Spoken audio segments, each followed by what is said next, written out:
हजरत मूसा अलैहिस्सलाम के हाथ में सिर्फ एक पुरानी लकड़ी की लाठी थी। क्या एक लकड़ी का टुकड़ा दुनिया की सबसे बड़ी आर्मी और 10 लाख जादूगरों को हरा सकता है? मिस्र के तपते हुए मैदान में हजरत मूसा अलैहिस्सलाम बिल्कुल अकेले खड़े थे।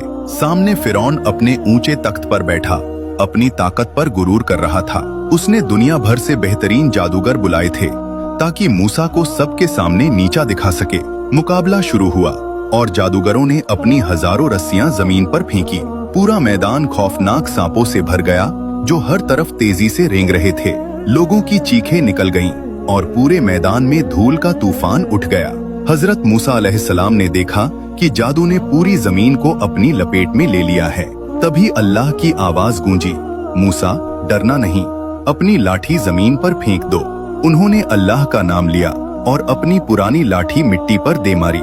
एक पल की गहरी खामोशी छा गई और फिर जमीन फटने की एक दहशतनाक आवाज पैदा हुई।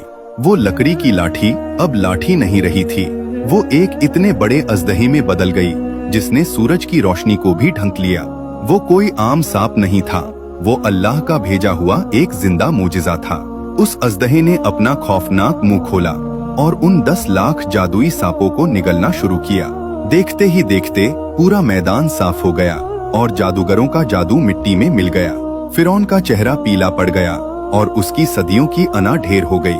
कुरान गवाह है कि ये नजारा देखकर सारे जादूगर समझ गए कि ये कोई जादू नहीं है। वो सब के सब एक साथ अल्लाह के सामने सजदे में गिर गए। उन्होंने फिरौन की दी हुई मौत की धमकी को ठुकरा दिया मगर हक से मुंह नहीं मोड़ा। ये मुकाबला सिर्फ लाठी और रस्सियों का नहीं बल्कि सच और झूठ का था। जब अल्लाह साथ हो तो एक लकड़ी का टुकड़ा भी दुनिया की हर ताकत को निगल सकता है। हजरत मूसा अलैहिस्सलाम के हाथ में वही पुरानी लकड़ी की लाठी वापस आ गई थी, मगर उस एक दिन ने पूरी दुनिया की तारीख हमेशा के लिए बदल दी थी।